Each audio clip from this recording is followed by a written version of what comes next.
Nah, sebetulnya otak kecil itu di bagian mana sih dok dan apa fungsinya? Monggo Ini ya, dokter menjelaskan. ini kalau kita kemarin kan bicara tentang otak besar. Aku tak rodok ngaco didik ya, misalnya. Otak besar Oke. itu ya ini ya, otak besar itu yang koyok sarung tinju ini, otak besar ya. Tapi otak besar itu di luarnya. Kalau di dalamnya kita lihat tuh ya, strukturnya gini. Ini yang namanya otak tengah itu ini. Nah, ya ini. Otak besar itu apa yo? Gede iki katok gede iki otak besar, ya. Otak besar. Nah, kalau kita buka otak besar itu, dibuka jreng gini di paru, kelihatan ini ada otak tengah gitu ya.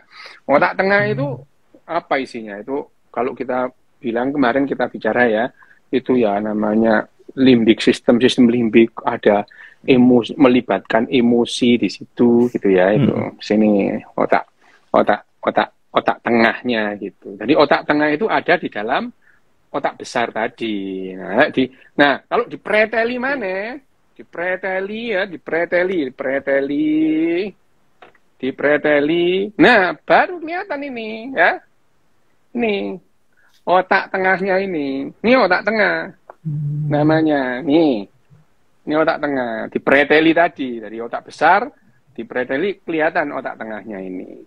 Ya, otak tengahnya itu kelihatan. Nah, otak tengah itu nanti disambung. Ini yang namanya pons, itu terus kemudian ini adalah batang otak, itu yang di bawah ini. Batang otak gitu. Nah, di belakang pons itu ada struktur ini, kalau dibalik nih seret. Lah, ini yang namanya otak kecil itu ini. Iki tok dong ini iki. Otak kecil itu nempel di batang otak. Nah, antara otak kecil kanan dengan otak kecil kiri itu dihubungkan dengan oleh pons, namanya jembatan Farol, namanya pons Faroli gitu ya. Ini otak kecil. Nah, otak kecil itu ya gitu oleh kecil. Kalau kita lihat bentuknya ya ini otak kecil. Kalau kita lihat dari otak besarnya ini kayak ini nih, ini otak kecilnya ini yang di bawah ini. Oh, saupil ya, kecil. Opelmu kon niku wis gak pati ganteng, opelmu gede-gede. Opel iki dok. Opel lho. Masa opelmu sakmene ngono ya apa ngono. Kon niku gantenge gak sepiro, opelmu gede-gede. Sak gede-gede. Ya. Ini yang namanya otak kecil. Nah, otak kecil itu, sik iki disusun maneh ya, sik tak susune maneh. Disusun maneh. Otak kecil lah, sik tak susune maneh iki. Susun maneh. Teng. Aduh. Nah. Wis. Kualik. Ini. Kualik sampai anbem kon niku. Nih, wis. Nih, ini disusun maneh ya. Disusun maneh. Nah, iki nek ngene, iki otak kecil nang kene, Wim. Ini ya. Nah, ini otak kecil. Itu otak kecil. Nah, otak kecil iki, Wim, kalau kita lihat ya, otak kecil kalau diparut, dilihat dari luar penampangnya kayak samping. Ya, samping. Tapi kalau dilihat dari dalam penampangnya jadi kayak gini ya. Nah, ini adalah otak kecil itu iki tok, sak mini kita. Kanan kiri tutup tadi ini ya. Ini jadi dari kelihatan otak kecilnya itu ini namanya otak kecil itu gitu. Apakah otak kecil ini secara anatomis terpisah dengan otak besar? Enggak sih gitu. Karena dia dihubungkan tadi, kalau dibuka jreng gitu ya. Otak kecilnya dibuka, antara pons ini dihubungkan. Otak kecil sama otak kecil itu ada yang namanya otak kecil itu ada yang namanya cerebellum, ini bahasa latinnya. Otak kecil itu ada yang namanya hemisfer kiri, ada hemisfer kanan. Sama otak besar juga gitu, ada hemisfer kiri, ada hemisfer kanan. Otak kecil juga gitu, ada yang namanya hemisfer otak kecil. Nah, otak kecil itu nempel di batang otak tadi itu ya. Nah, nempelnya di sini otak kecil itu, nempel. Berhubungan nggak? Berhubungan langsung itu. Jadi otak kecil itu berhubungan dengan batang otak. Nah, batang otak ini nanti dia ke bawah. Ini ya, batang otak. Terus ini yang namanya medula oblongata itu ya. Medula oblongata itu sudah di dalam rongga rongga ini, ada di dalam rongga ini. Jadi kalau di bawah itu ada yang namanya ini foramen magnum ini. Foramen magnum itu bolongan tengkorak yang itu ini. Nah, ini tempat keluarnya yang namanya medula spinalis ini ya, medula spinalis. Nah, kalau yang di atas ini di bawah batang otak terus kemudian ada di bawah itu namanya medula oblongata. Sumsum masih sumsum sudah, tapi sumsum lanjutan. Dia berada di dalam rongga tengkorak ini. Kalau sudah keluar di C1 di tulang vertebra atau tulang belakang servikal 1 itu namanya sudah medula spinalis atau sumsum tulang belakang, gitu ya. Kapan-kapan bahas sumsum tulang belakang. Sekarang kita bahas ini yang tidak bawah. Ya. Otak kecil dulu. Nah, yang kecil, otak kecil ini ya, Bim. Nah, otak kecil sama otak besar itu dipisahkan itu ya. Ada, jadi antara otak kecil dan otak besar itu, di sini itu ada, di antara otak kecil dan otak besar itu dipisahkan oleh selaput ya, selaput kayak plastik gitu, kayak plastik kuat, kayak plastik kuat gitu. Namanya tentorium gitu ya. Ya jadi tentorium namanya. Tentorium itu adalah selaput yang memisahkan antara otak besar sama otak kecil itu. Otak kecil. Kayak tipis ya, antara kira-kira tebalnya itu 0,2 mili ya. 0,1 sampai 0,2 mili. Kuat, ya kuat. Kayak mika gitu, kayak plastik gitu. Kuat. Nah, itu memisahkan antara apa namanya? Antara otak besar dan otak kecil. Nah, kalau kita lihat di tempatnya ini, nah gini nih ya. Ini nah tentorium itu ada yang di bawah ini nih. Ya. Kalau di sini ini, kalau kamu lihat ini ada di bawahnya ini ada yang menonjol ini daerah yang di bawah ini adalah tempatnya otak kecil, yang di atas tempatnya otak besar. Nah, yang disebut makanya kalau yang namanya tentorium tadi, tentorium ya. Jadi kalau yang di atasnya namanya supratentorial. Kalau otak kecil itu namanya infratentorial, itu di bawah tentorium. Nah, yang namanya infratentorial itu kecil rongganya. Itu karena berisi otak kecil dan ini batang otak ini. Nah, sementara yang supratentorial itu isinya ya otak besar ini ya, otak besar gitu ya. Ya. Itu saya tahu. Otak besar dengan otak kecil hubungannya pakai apa? Hubungannya baik-baik aja gitu. Pakai wifi, Dok. Nah, ini memang dihubungkan ya. Nah, apakah otak kecil dan otak besar berhubungan? Iya, ada ya. Ada jalur-jalur yang dari otak kecil ke otak besar itu ada. Bahkan yang dari tanganmu, jarimu itu ada dari jari misalkan ya. Dari jari itu ada yang sarafnya ke sini terus sampai masuk di leher, masuk ke yang namanya sumsum tulang belakang ya. Terus kemudian dia naik itu ya. Naik ke atas yang namanya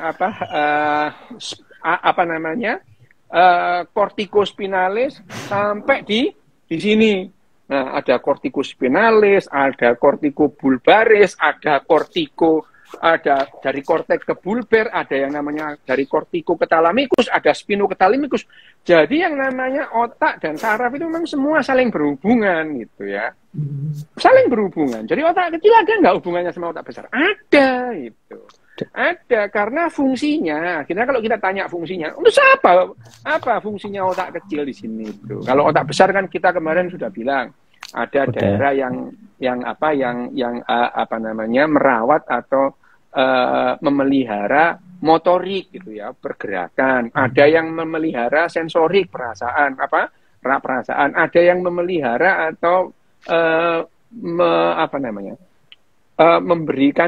menggambarkan sensasi nyeri, itu pusatnya ada. Kemarin kita udah bicara ya di waktu otak besar. Nah, otak kecil kita itu tadi kan kita bicara ada yang namanya ruangan kecil ya, fossa posterior atau infratentorial tadi itu, infratentorial. Nah, kalau itu fungsinya apa? Itu penting enggak? Penting banget itu ya. Jadi yang namanya ini otak kecil, terus kemudian batang otak dan medula oblongata itu. Fungsi utamanya Singkatannya itu kalau dalam bahasa Indonesianya KKT gitu ya. Keseimbangan,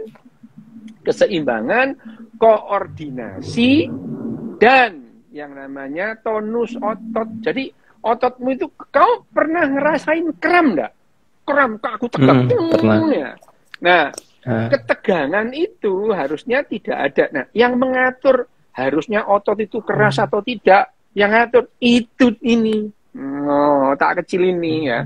Jadi keseimbangan, koordinasi, sama tonus otot. Koordinasi itu apa? Nah, misalnya gini, kamu bawa baki atau bawa nampan gitu ya, supaya yang namanya air itu tidak tumpah itu. Antara tanganmu, tangan kanan, tangan kiri, matamu sama kakimu itu harus jalan, harus bergerak bareng supaya ini tidak tumpah itu. Itu yang namanya koordinasi. Jadi koordinasi itu adalah terutama adalah tugasnya otak kecil. Otak kecil. Tapi ada hubungannya dengan memori enggak? Ada itu. Kan kamu tahu caranya. Kamu sekali bisa bawa cangkir enggak tumpah, kamu sudah tidak akan lupa lagi, ya. Kamu tidak akan lupa lagi caranya membawa cangkir supaya airnya enggak tumpah itu, ya. Jadi kamu jalan, koordinasi antara tanganmu, matamu ya, gitu. Matamu sama kakimu jalan gitu ya. Ya itu yang namanya koordinasi. Koordinasi. Apalagi yang sederhana koordinasi apa? Misalnya, kamu merem gini ya, kamu merem, tinjuk hidungmu, plek gitu. Itu kamu koordinasi gitu. Ya, gitu. Plek, gitu, merem, ya. Terus gini. Itu juga tepuk tangan. Kalau ini ya dibalik-balik gini ya. Nah, tanganmu diginikan. Ini ya koordinasi. Gini, 1, 2. Ini adalah tes koordinasi. Makanya kalau ada orang gangguannya di otak kecil, dia nggak bisa gini. Gitu ya. Nggak bisa koordinasi. Terus, ya, itu. Terus kemudian, keseimbangan juga dia goyang-goyang gitu ya. Itu adalah fungsi dari otak kecil. Tapi yang namanya kita kemarin pernah bilang bahwa memori itu tersebar di seluruh bagian otak. Semua gitu ya, seluruh bagian otak, termasuk otak kecilmu. Otak kecilmu itu mengatur keseimbangan. Jadi kalau kamu sepedaan, itu kamu bisa ngatur keseimbangan nggak? Ngatur keseimbangan. Ada memori nggak di situ? Ada, namanya memori implisit gitu. Jadi kamu sekali kamu bisa naik sepeda, kamu tidak akan pernah lupa caranya naik sepeda. Nah, dalam hal ini koordinasi, kamu mancal tangan kiri, kanan kiri. Awalnya kamu pasti kalau naik sepeda, kamu mesti ini kanan dulu apa kiri dulu gitu ya. Kanan dulu atau kiri dulu gitu ya. Tapi begitu kamu bisa mancal muter gitu. Kalau dulu latihannya serdek dulu, serdek gitu ya.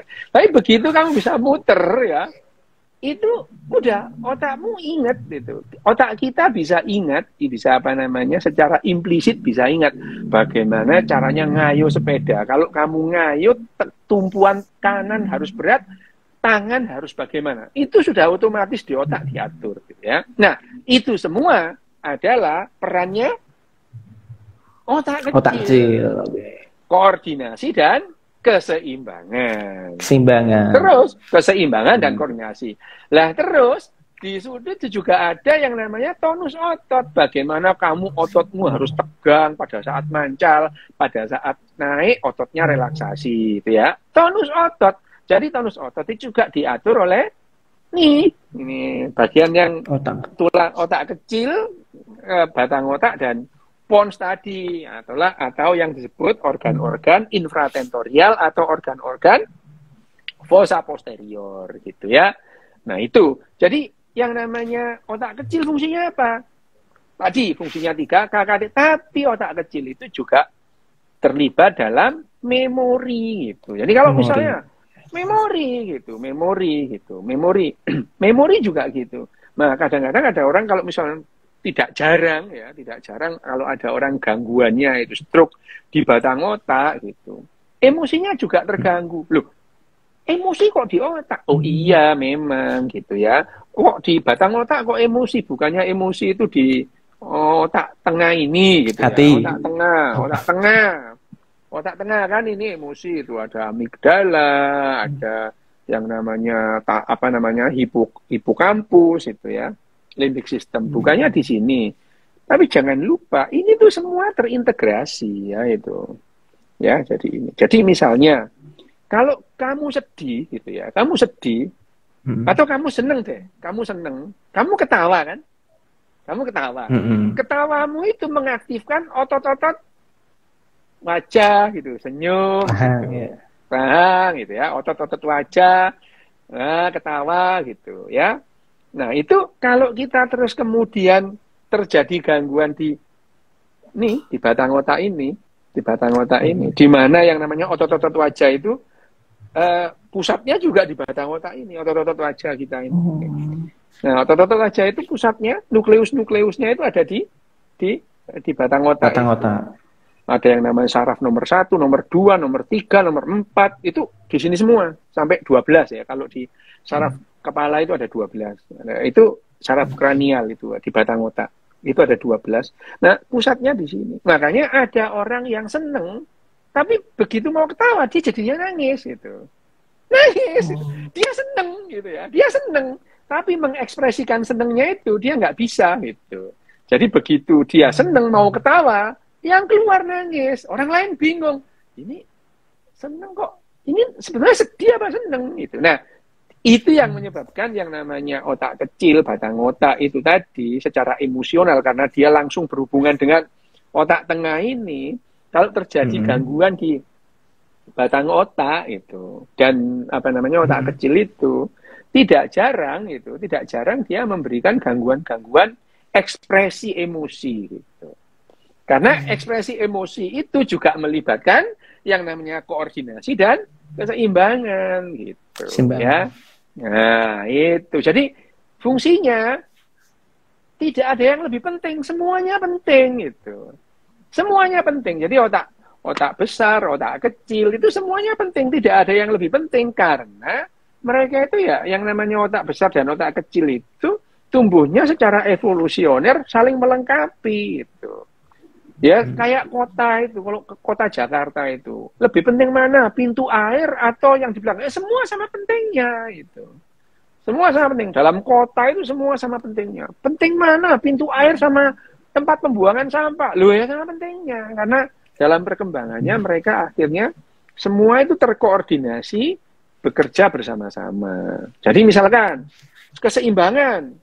Kalau kamu keseimbangan misalnya otak kecilmu nggak terganggu, tapi ada gangguan di pusat gerakan, ya tetap aja kamu nggak bisa jalan, ya itu, tetap nggak bisa jalan, gitu ya, tetap nggak bisa jalan. Ini otak kecilnya sehat, harusnya kamu bisa berkoordinasi, harusnya kamu imbang, tapi kamu terjadi ada gangguan di motor korteks, di pusat gerakan, ya nggak bisa gerak gitu ya, nggak bisa gerak. Jadi menggerakkan tangan yang namanya motor korteks itu ada di, kita kemarin bicara motor korteks gitu ya, di depan ini di otak besar ini motor korteks, gyrus presentralis itu, gyrus presentralis. Nah kalau gyrus presentralisnya terganggu atau jaras-jarasnya yang ke belakang itu misalnya di kapsula interna itu terganggu, tangan nggak bisa gerak meskipun otak kecilnya sehat gitu. Sehat. Otak kecilnya sehat. Jadi yang namanya keseimbangan itu tugasnya otak kecil. Tapi kalau tanganmu nggak bisa gerak, tetap aja nggak bisa jalan gitu ya. Jadi otak ini mana yang penting? Otak kecil apa otak besar? Sama pentingnya gitu. Sama pentingnya. Bahkan kalau misalnya kita merusak sebagian dari otak kecil itu, memori kita terganggu. Memori apa? Lah itu kamu nggak bisa sepedaan, lupa caranya sepedaan ya. Itu yang namanya memori gitu. Nah, kalau kita kemarin sudah berbicara mengenai kok bisa begitu sih tugas-tugasnya itu ya. Dalam evolusinya manusia itu ya berbeda dengan binatang-binatang yang lebih purba gitu ya. mulai dari ikan terus naik jadi kodok kata ya, amfibi, terus amfibi jadi reptil gitu. Nah kalau kita kemarin ngomong reptil gitu ya, otaknya reptil itu hanya sampai di sini gitu. Nih otaknya reptil gitu. Otak tengah reptil. Ini otak tengahnya. Ini otaknya reptil itu ini gitu ya. Otaknya reptil itu nah ini otaknya reptil itu. Ini otaknya reptil. Ada otak kecilnya enggak? Ya ada gitu. Ada tapi enggak segede ini, lebih kecil. Otaknya reptil lah. Otaknya reptil ini karena dia pakai otak tengah, yang di sini itu lebih panjang gitu. Ini yang gede ini lebih panjang. Tapi dia enggak punya yang namanya kortek, ini enggak ada gitu. Ya, korteknya ini berkembang belakangan itu. Jadi gitu ceritanya. Jadi kalau misalkan otak tengah itu untuk penglihatan. Iya, penglihatannya kadal gitu ya. Penglihatan kadal. Ya kadal, tapi kalau manusia atau binatang yang besar, pusat penglihatan atau primary visual cortex itu di sini, ada di belakang sini. Nih, ada di belakang, bagian belakang. Ya, yang kamu ngomong kemarin itu namanya gyrus calcarina itu. Nah, itu cengel di atas cengel itu gitu ya. Itu yang namanya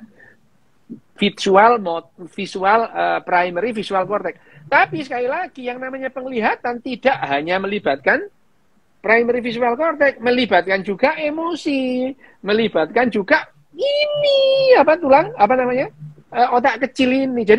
Jadi yang namanya tidak ada, misalnya kalau kita itu terganggu satu bagian otak kita, itu bisa dipastikan fungsi otak seluruhan akan terganggu gitu.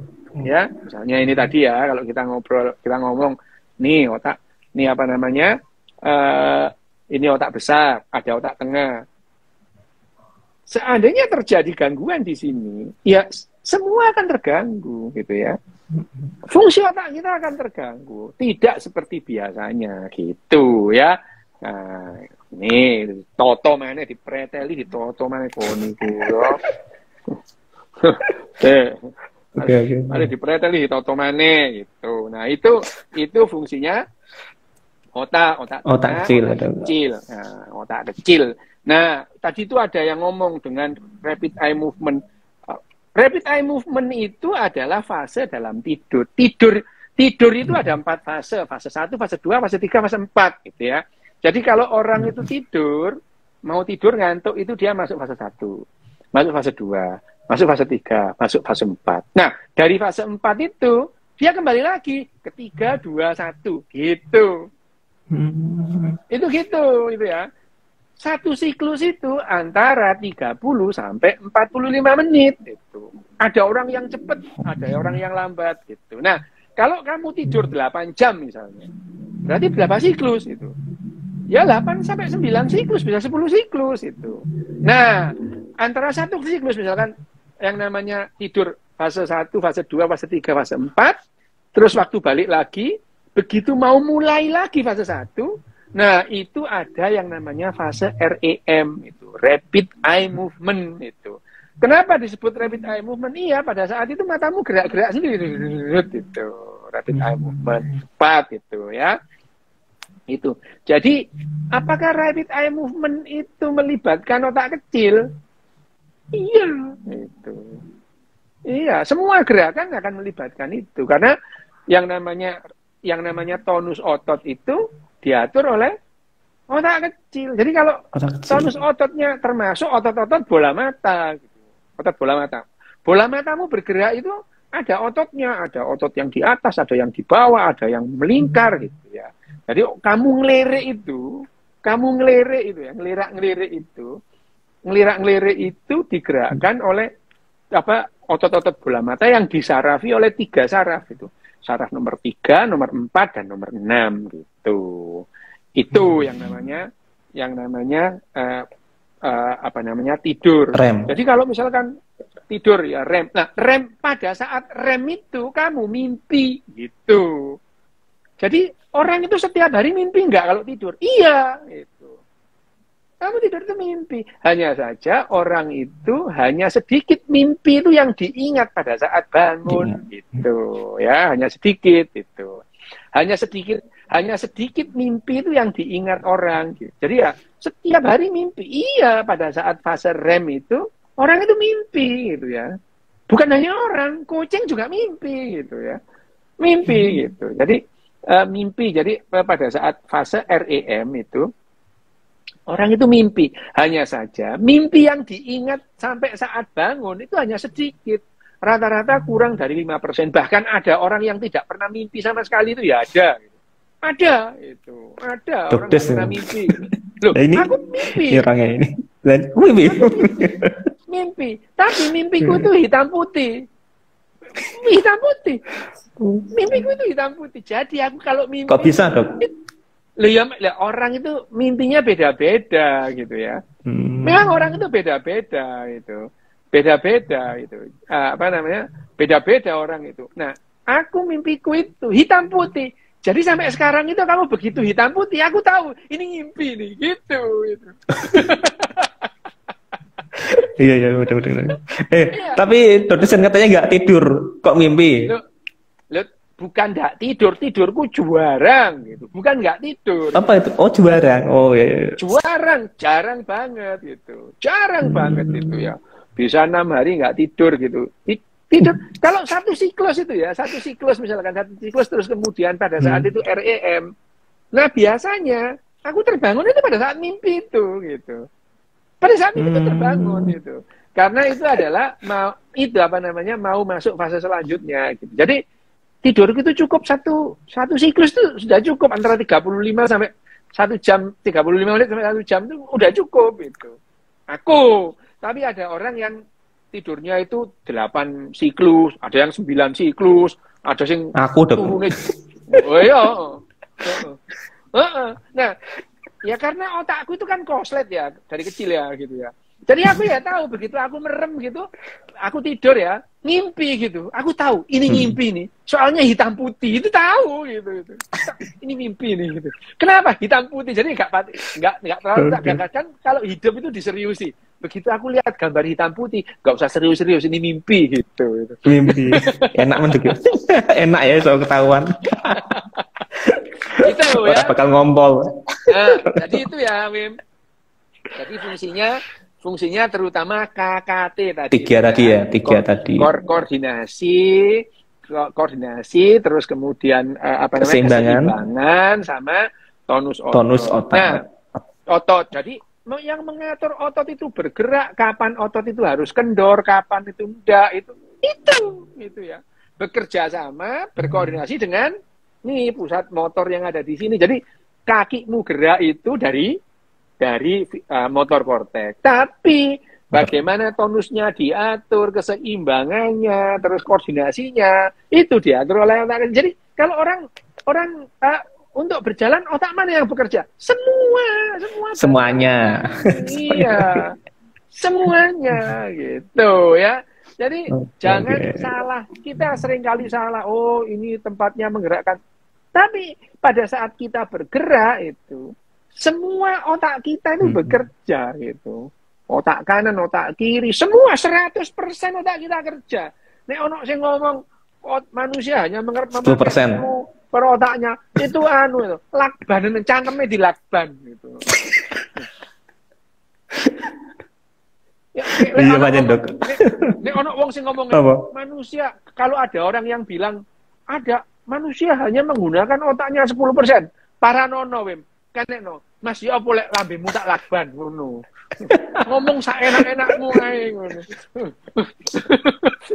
Ya apa Mas lek lambemu dilakban ae. Ngomong saenak-enake ngono. Aku harus diparani polisi Dok ngono Dok. Lu enggak apa-apa ngomong saenak-enake 10%. Lah kalau orang itu menggunakan otaknya itu cuma 10%, yang 90% stroke kan enggak apa-apa jadinya. Ngawur aja. Iya Dok, pancen ngawur kan. Lambene di portal itu bener Ical itu. Lambene di portal gitu. Dipasang untune dipasang bendrat untune di bendrat gitu. Dijahit res Dok, dijahit wae mending. Dipasang bendrat. Aduh. Gitu. Besok. Itu yang namanya. Nah, ayo pertanyaan apa nih? Ayo, wes. Ini sing do takon gitu, ono sing do ada yang Apa? banyak tanya nih. Apa takon apa? Apa ya? Yang pertama tadi apa gitu? Di sini mau ya. Apakah Apa? apakah di apa mana sih tadi kok hilang sih? Apa? Lu kon? Apa benar di perut ada sel otak, Dok? Sehingga bisa sakit mah saat panik. Ya, ya apa?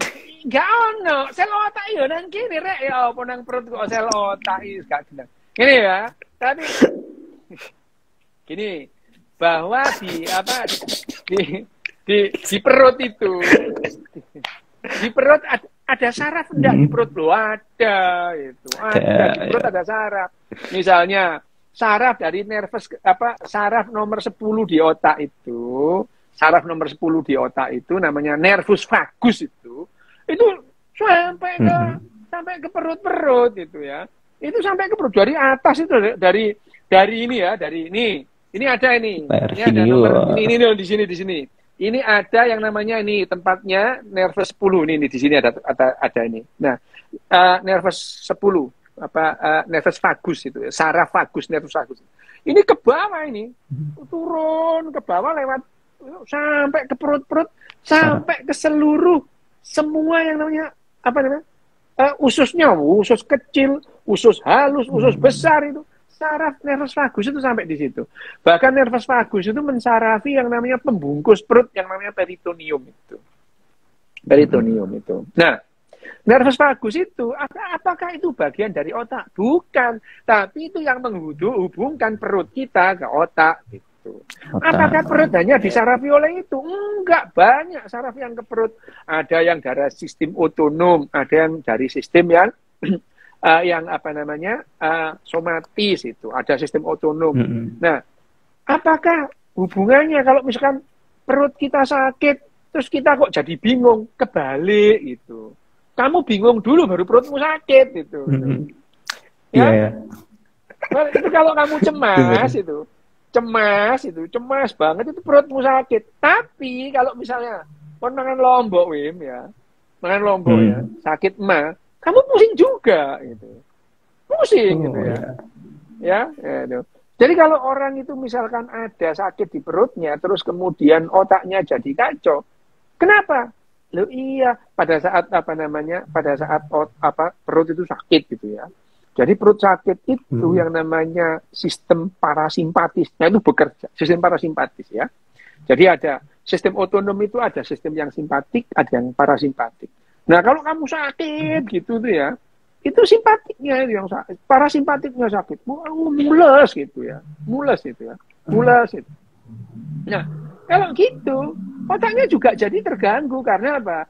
Ya karena yang namanya sistem otonomnya jadi tidak imbang antara sistem yang simpatetik dan non simpatetik itu. Jadi pusing, yang sakit perut kok kepalaku pusing. Iya, memang begitu gitu ya. Karena sistem otonom itu mengganggu semua. Jadi kalau adrenalinmu itu naik dalam darah, ya bukan hanya otak yang dipengaruhi semua gitu. Semua itu. Misalnya kita kemarin pernah ngomong tentang orang yang cemas itu ya. Cemas adrenalinnya naik gitu ya itu. Adrenalinnya naik. Nah, begitu adrenalinnya naik itu, semua terjadi apa? Pada saat adrenalinnya naik, terus kemudian yang diaktifkan adalah otot-otot. Supaya apa? Kalau berantem dia kuat, kalau lari dia juga kuat. Jadi pembuluh darah itu, darahnya sebagian besar dialihkan ke otot. Nah, yang untuk di mulut, nanti dulu makan gitu. Di perut pun nanti dulu. Yang penting itu ototnya dulu. Makanya orang cemas itu biasanya nggak mau makan gitu. Nggak mau makan. Iya, karena apa ya? Mulutnya kering, nggak mau makan. Ototnya sakit, leher kaku semua. Nggak bisa ereksi gitu ya. Lah ya, ototnya darahnya semua ke otot gitu ya. Gitu. Nah, itu sama aja. Termasuk perutnya sakit gitu. Mules itu bagian dari cemas. Tapi kalau gangguannya itu perutnya dulu misalnya. misalnya itu misalnya sakit, kamu makan sambal kebanyakan, sakit perut itu, kamu jadi pusing. Jadi seperti tadi, kalau kamu cemas itu terus kamu perutmu sakit, lagi perutmu sakit, kamu juga pusing juga gitu. Karena itu adalah satu kesatuan gitu, itu ya, gitu. Oke, Dok. Terus ini Dok, tadi soal keseimbangan. Keseimbangan kan biasanya ada yang bilang keseimbangan itu orang sing ngomong ning perut ada di pusar dari ini. Dudel. Oh. Iku lak jarene itu katanya Imam Ghazali di buku Ihya Ulumuddin. Iya memang itu. Ono to? Itu ngawur. Imam Ghazali ngawur jadi. Loh, kamu tahu ya, di bukunya Imam Ghazali itu dia bicara mengenai embriologi loh. Ada gambarnya embriologi. Jadi itu di Ihya Ulumuddinnya. Di Ihya Ulumuddin apa di kitab lain? Iya, Ulumuddin itu ada. Terus ada gambarnya, terus kemudian bayinya dikelilingi ambek usus, yo ngawur sih yo, tapi ya di zamannya. Tapi kalau di zamannya itu sudah luar biasa, orang bayangkan gitu itu ya. Ya itu, ya sama itu pusat keseimbangan di pusar. Iya memang itu adalah biologi zaman dulu gitu ya, biologi zaman dulu. Tapi kalau kita bicara pusat keseimbangan, oh ya ngomong-ngomong bicara keseimbangan, jadi alat keseimbangan manusia itu ada dua pusat ya, pusat yang bekerja paralel. Yang pertama itu otak kecil tadi, ya. Yang pertama otak kecil, yang kedua ada di telinga, di dalam telinga. Di dalam telinga itu ada yang namanya rumah siput gitu ya, atau yang koklea itu koklea. Nah di dalam koklea itu ada yang namanya dua organon korti dan organon timpani gitu. Nah, organon korti itu untuk pendengaran, organon korti itu untuk pendengaran, organon timpani itu untuk keseimbangan gitu. Jadi kalau orang terganggu keseimbangannya itu bisa gangguannya itu di telinga, bisa di otak kecilnya tadi. Kecil. Gitu. Ada dua gitu ya. Ada dua, ada di otak kecil, ada di yang tadi. Nah, organon korti dan organon timpani itu keluar, masuk ke sini jadi saraf nomor 8. Nah, ya. Saraf nomor 8 itu. Nomor 8. Oke. Nomor 8. Nah, itu. Jadi kalau yang namanya keseimbangan manusia tadi ada dua pusat yang kalau itu terganggu kita jadi kalau misalkan orang infeksi otak telinga tengah, itu kamu bisa sampai pusing sampai ngeliyeng-geliyeng gitu ya, sampai vertigo tadi tuh yang ngomong vertigo. Vertigo itu bisa gangguannya di otak kecil, bisa di telinga tadi. Tadi ada orang ada yang nanya tadi vertigo itu. Vertigo itu bahasa Latin ya. Bahasa Jawa nih mumet itu. Mumet ngunger itu. Tenan ora kuwi. Ya apa temenan iki ya apa. Ya wis menawa guyonan. Loh ya itu, jadi mumet itu ada vertigo, mabuk itu, muter itu jenenge vertigo, ya, mumet, ya. Kalau pingsan itu berarti kenapa ya? Pingsan. Kenapa? Kenapa pingsan? Pas maput loh. Kalau yang film-film didek atau semaput lho apa-apa iki. Oh lah, itu ya, kamu semaput itu kon ditendang pringsilanmu ya semaput kan gitu. Nah, itu kenapa, Dok? Sakit yang sangat. Iya. Benar. Itu ada yang namanya kalau kamu ditendang itu ya, nek arek lanang disuepak kuname kayak pringsilan itu tendang dia tes. Sakit itu ada yang namanya vagal refleks. Itu tadi karena nervus vagus itu sampai di bawah, begitu ditendang deal gitu ya. Ada yang namanya vagal refleks. Vagal refleks terjadi apa? Terus akhirnya pembuluh darahmu itu melebar. Pembuluh darahmu melebar, seruet gitu. Tekanan darahmu jadi turun, wes gitu. Nah, karena tekanan darahmu turun, akhirnya oksigen ke otak jadi kurang.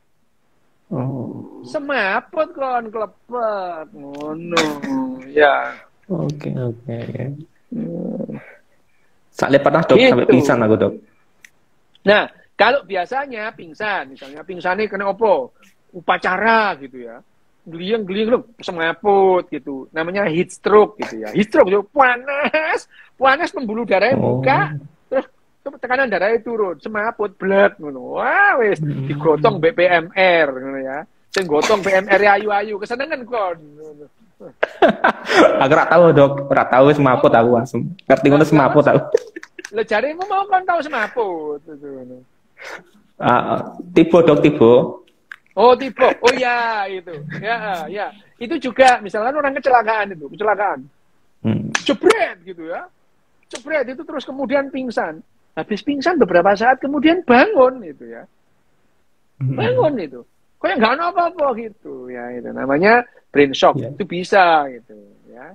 Brain shock itu ada gitu. Tapi kalau dok, kalau orang pingsan tuh, aku kan kata temanku tuh waktu aku pingsan tuh mataku masih melek gitu kan. Itu apa seperti itu? Apa memang waktu itu kehilangan kesadaran aja? Sakjane kon niku gak semaput, kon niku gak sadar ae, kan gliyeng gitu ya. Oh gitu. Orang itu kalau gliyeng. Loh, aku itu pernah tawuran ya, Wim. Tawuran itu terus kemudian aku tertusuk apa namanya? Punggungku tertusuk gitu. Aku gak eling, Wim. Gak eling aku. Perasaan itu gak eling. Jadi apa habis ditusuk dari belakang itu pakai pisau gitu. Terus kemudian aku sempat sih delok sing nusuk itu aku sempat delok itu. Eling aku. Tapi beberapa saat kemudian aku sesek terus nggak eling gitu. Nggak eling, nggak inget itu. Aku inget itu di rumah sakit itu. Tapi jarene wong-wong katanya orang-orang, aku itu nggak pingsan gitu. Aku itu melek dan meso-meso, jancuk awas kon yo tak bales kon yo jarene. Padahal aku nggak. Ini tawuran masalah apa gitu? Ini tawuran masalah royokan pacar, tawuran masalah apa gitu? Loh, tawuran gara-gara apa ini? Itu ya, kalau di Malang tahun 70-80-an, kamu tawuran tuh nggak perlu tahu urusannya, pokoknya tawuran aja gitu. Nggak ada urusannya gitu. Nggak ada urusannya. Jadi kalau di Malang itu tahun 70-an, 80-an, tawuran itu, lu kamu nggak tahu urusannya, pokoknya ono tawuran melo ae. Ada gitu. Oh no, kurang kerjaan. Anak kecil memang anak SMA kamu ini. Oh, SMA. Aku SMP ku. Tawuran SMA, ono arek SMA tawuran, aku melo gitu. Melo. Gitu ya. Ditusuk brek gitu ya. Tusuk itu. Tak lah. Katanya orang-orang, aku itu nggak semaput, melek gitu, malah meso-meso, jancuk awas kon tak bales kon Tapi aku nggak ingat itu. Itu kenapa dok? Apa karena memang hilang kesadaran aja dok? Hilang kesadaran aja berarti ya, hilang kesadaran aja. Iya, jadi itu tadi apa namanya disorientasi, jadi kesadarannya itu turun gitu, nggak hilang kesadaran gitu ya, kesadarannya turun. Lah aku diajak ngomong katanya ya nyaut itu. Loro, ya loro ngono ya.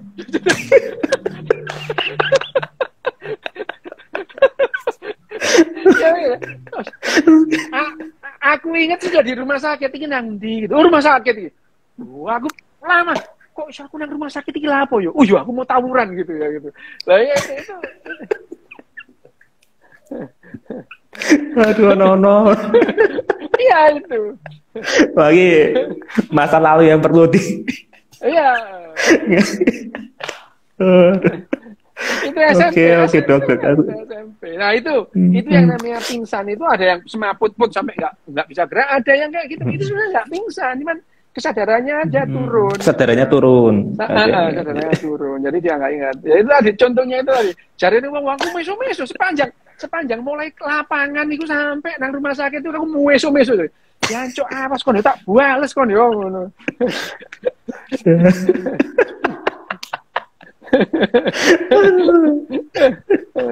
Katanya perlu apa ya? Ada tema khusus membahas masa kecil Dr. Yu.